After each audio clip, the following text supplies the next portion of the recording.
Alrighty, I'm back. Jose Rodriguez here. We just got done talking about the Pro 1000, how this would be a near perfect printer if they just added 2 features. Go back and watch that video if you don't know what I'm getting at. So let's talk about EPSON printers this time. EPSON printers that can be used with refillable cartridges require you to do certain things. It's not foolproof, okay? And let's assume that the P800 is able to use refillable cartridges, whether they reside in foreign countries or in the United States. Let's just assume that you don't require chipless solution or a decoder board. You're able to use your auto reset chips on those refillable cartridges. Here's what happens.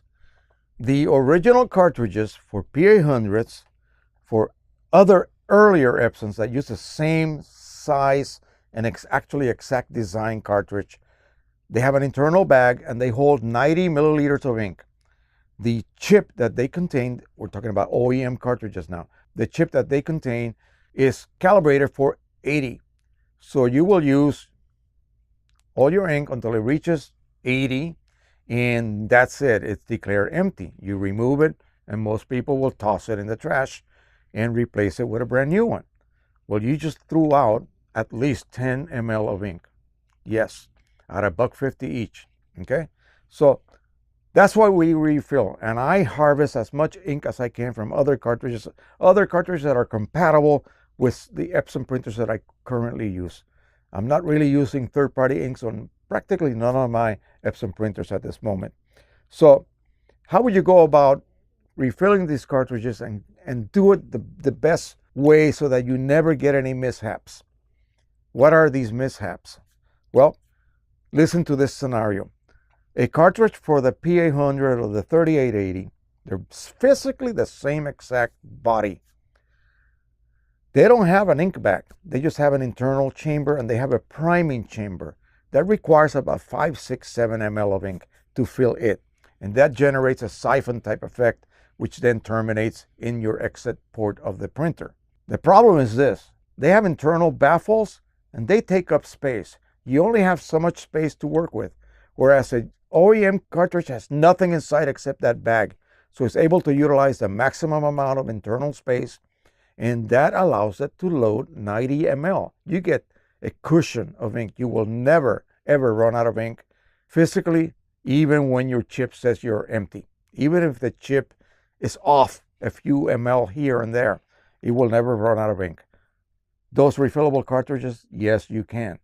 The chips are still calibrated for 80 ml, but you only have about 70 working milliliters of ink in your cartridge, even when topped off to the very tippy top.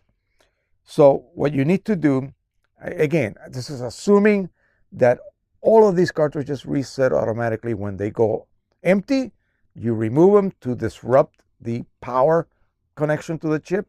When you refill it at that point, of course, you pop it back in, and the reintroduction of power resets the levels back to full. Your full level has to reflect the actual condition of the cartridge.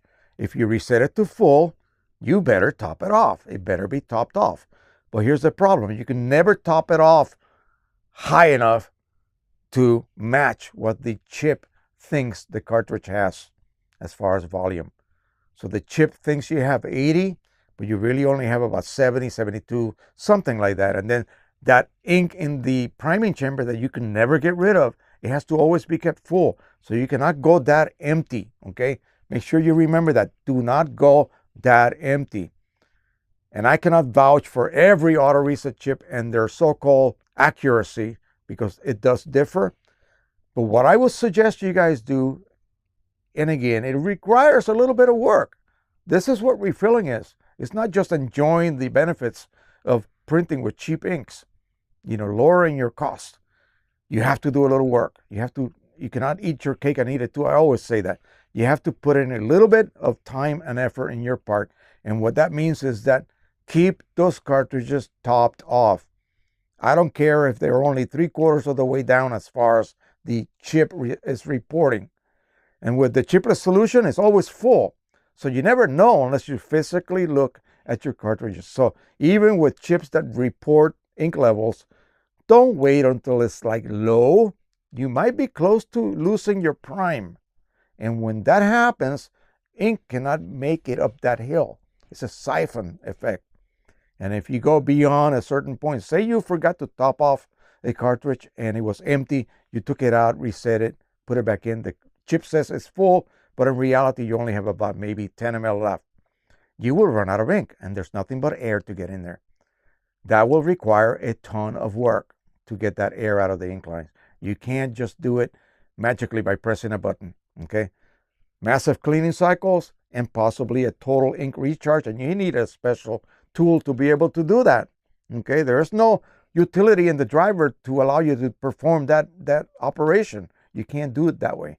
So again, the simplest way to avoid any of this, and don't go, oh my God, I have to top off all the cartridges. Yeah, you do, okay? You do. Simple as that.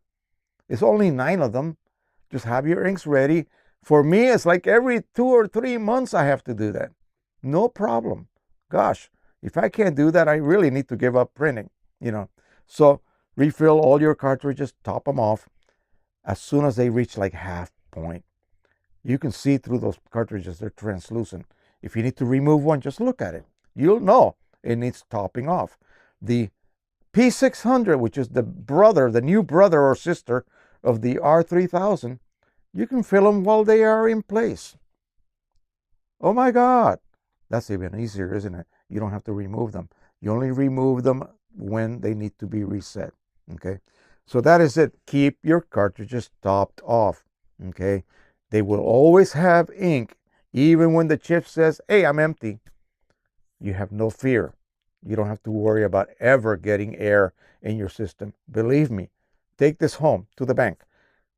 You do not want air in a printer that uses stationary cartridges, period.